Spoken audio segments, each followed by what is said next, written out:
हाय. मी तुम्हाला म्हटलं ना की आम्ही नवीन घरात राहायला आलोय. आणि हे नवीन घर आहे ना या बिल्डिंगच्या 7व्या मजल्यावर आहे आणि हा आमचा टॉप मोस्ट फ्लोअर. आणि गमतीची गोष्ट काय माहिती, याआधी मी जिकडे जिकडे राहिले होते, म्हणजे माझं घर, माझ्या आईचं घर, माझ्या सासर आजोळ बहुतेक सगळे नातेवाईक, माझं स्वतःचं घर, हे सगळं दुसऱ्या मजल्यावरती होतं. आणि दुसरा मजला ना हा जमिनीच्या जवळ असल्यामुळे ना खूप कनेक्टेड वाटतो. मला काही लक्षात आलं माहितीये की स्थानोन्नती मिळाल्यानंतर की जसे जसे आपण वरवर चढत जातो तसं तसं आपल्याला दूरचं जरी फार छान आणखीन स्पष्ट दिसत असेल तरी पायाकडचं मात्र काही दिसत नाही. म्हणजे ह्यातला फिलॉसॉफीचा भाग सोडून द्या, पण ऍक्च्युली खरोखर प्रॅक्टिकल लाईफमध्ये सुद्धा असंच होतं की बिल्डिंगच्या खालचं काहीच दिसत नाही. त्याचं एक कारण काय माहितीये की आता गॅलऱ्या हा प्रकार आपल्या जीवनातून हद्दपार झालेला आहे. म्हणजे पूर्वीच्या काळात कसं सगळ्या बिल्डिंगना गॅलरी असायच्या. आम्ही शिवाजी पार्कमध्ये राहायचो ना, तिकडे सगळी अशी शिवाजी पार्कच्या भोवती 2 मजली 3 मजली बिल्डिंग्स आणि प्रत्येक बिल्डिंगला छान टुमदार गॅलरी. 4 मजली म्हणजे तेव्हा डोक्यावरून पाणी वाटायचं. तर त्याच्यामुळे तुम्हाला आठवत असेल तर आपल्याकडे कोणी पाहुणे रावणे आले तर दाराकडे जो निरोप समारंभ सुरू व्हायचा तो थेट आपण गॅलरीत उभं राहून ते वळणावर दिसेनासे होईपर्यंत हात हलवून, ते पण उलटे वळून हात हलवतायत अशा रीतीने त्याची सांगता व्हायची. पण आता तसं नाहीये. दारातून दार लावलं की झालं, फार फार तर लिफ्ट पर्यंत जा. त्यामुळे हा गॅलरीचा भाग, आता गॅलरी नाहीसा झाल्यामुळे ना हा संबंधातला तो एक जो गोडवा होता ना हात करण्याचा, हा पण आता मागे पडलेला आहे. टाटा करण्याचा, बाय बाय करण्याचा हा सगळा भाग मागे पडलेला आहे. दुसरं इथे गॅलरी एक अशी इतकी सुंदर गोष्ट होती की तुम्हाला लक्षात येत असेल की म्हटलं ना तर आपण घराच्या बाहेर, म्हणजे घरात जो काही बोवाळ चाललेला आहे त्याच्यापासून थोडं अलिप्त झाल्यासारखं वाटायचं. पण अगदी घराच्या बाहेर देखील नाही. म्हणजे आपण म्हणतो ना मला माझी स्पेस पाहिजे, ती स्पेस आणि मी टाइम देणारा असा एक तो मोक्याची जागा होती. मला आठवते की माझ्या आईच्या घरी एक मोठं पिंप होतं, साधारण चांगलं एक 3-1 फुटाचं, आणि हे भलं मोठं होतं. हळूहळू ते जेव्हा त्याचं काम संपलं तेव्हा त्याच्यामध्ये सगळ्या अडगळीच्या वस्तू टाकून ते गॅलरीत ठेवलेलं असायचं. या पिंपावरती बसून खिडकीत असे आमच्या गॅलरीला खिडक्या होत्या, तर गॅलरीच्या कठड्यावरती पाय ठेवून मी किती पुस्तकं वाचली असतील. म्हणजे ती माझी फेवरेट सीट होती. गॅलरी कशी असायची माहितीये की तुम्ही कोणावरती रागवला असाल, गॅलरीत उभं राहा. वाईट वाटलं असेल, थोडंसं मुसमुसायचं असेल, गॅलरीत उभं राहा. मैत्रिणीशी ठराविक गप्पा करायच्या असतील, गॅलरीत. पुढे पुढे खास ठराविक फोन असतील, गॅलरीत.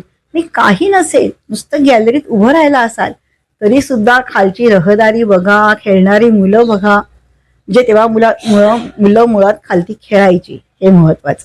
पण ही रहदारी बघा, येणारे जाणारे बघा, आणि वेळ निघून जायचा.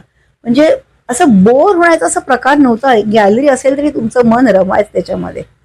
आता नंतर नंतर हे घरांनी गॅलरीला पोटात सामावून घेण्याच्या एका प्रिटेक्स खालती त्या गॅलरीचं विचारीचं अस्तित्वच पुसून टाकलंय. आणि खरोखर ते गॅलरी बरोबर ते गॅलरी कल्चरच नाहीसं झाल्यासारखं वाटतंय मला.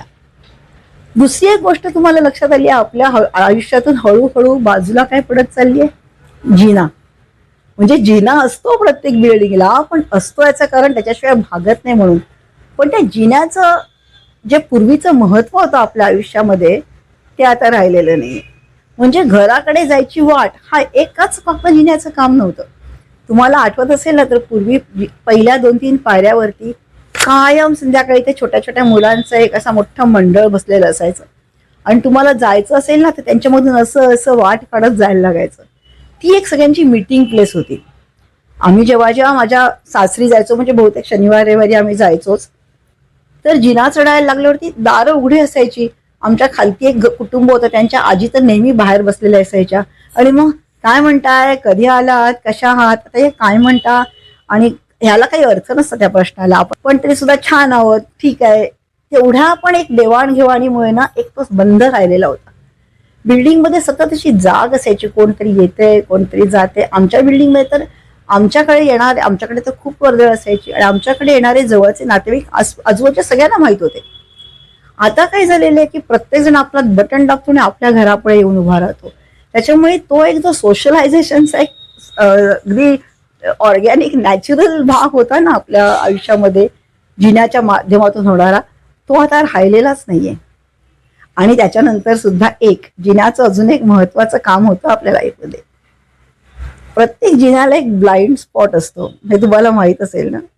हो म्हणा बिंदास, तुम्हाला काही त्याच्यात वाटायला नको हो म्हणायला, कारण तो जिन्याचा ब्लाइंड स्पॉट बहुतेकांनी कधी ना कधीतरी अनुभवलाय किंवा त्याचा आनंद घेतलाय. आणि हे काय आपल्याच पिढीने केलंय असं नाहीये, आपल्या आधीच्या पिढीला सुद्धा हा ब्लाइंड स्पॉट माहीत होता. यात आपल्या आधीच्या पिढीने सुद्धा ब्लाइंड स्पॉटचा आनंद घेतला होता. मला तुम्ही वसंत बापटांची ती कविता ऐकली असेल ना, कळले आता घराघरातून नागमोडीचा जिना कशाला, एक लाडके नाव ठेवून हळूच जवळी ओढा याला. जिना असावा अरुंद थोडा, का बरं? जिना असावा अरुंद थोडा, चढण असावी अंमळ अवघड, कळूनही नच तिथे कळावी अंधारातील अधीर धडपड. मूक असाव्या सर्व पायऱ्या, मूक असाव्या सर्व पायऱ्या, कठडाही सोशिक असावा. मूक असाव्या सर्व पायऱ्या, कठडाही सोशिक असाव्या, अंगलगीच्या आधारास्तव चुकून कोठे पाय फसावा. वळणावरती बळजोरीची वसुली थोडी द्यावी घ्यावी, वळणावरती बळजोरीची वसुली थोडी द्यावी घ्यावी, मात्र छतातच वेळ पाहुनी चुकणारी पाल असावी. जिना असावा ऐसा अंधा, मुळी न कळावी त्याला चोरी, जिना असावा मित्र इमानी, कधी न करावी चहाडखोरी. मी तर म्हणतो स्वर्गाच्याही सोपानाला वळण असावे, मी तर म्हणतो स्वर्गाच्याही सोपानाला वळण असावे, पृथ्वीवरच्या आठवणींनी वळणावरी हसावे. त्याचा अर्थ काय की जसं कासवाच्या पिल्लांना अंड्यातून बाहेर आल्यावरती समुद्र कळतो, तसं सगळ्या वयात आलेल्या लोकांना जिन्यातला ब्लाइंड स्पॉट कळतो, है ना. म्हणजे वसंत बापटांना असं वाटलं होतं की हा जिना आपल्याला स्वर्गापर्यंत सोबत करेल. त्यांना तरी कुठे माहिती होतं की हा एवढा महत्वाचा रोल प्ले करणारा जिना पुढच्या पिढीपर्यंतच त्याचं महत्व कमी होऊन जाईल. पण काय करणार, कालाय तस्मै नमः.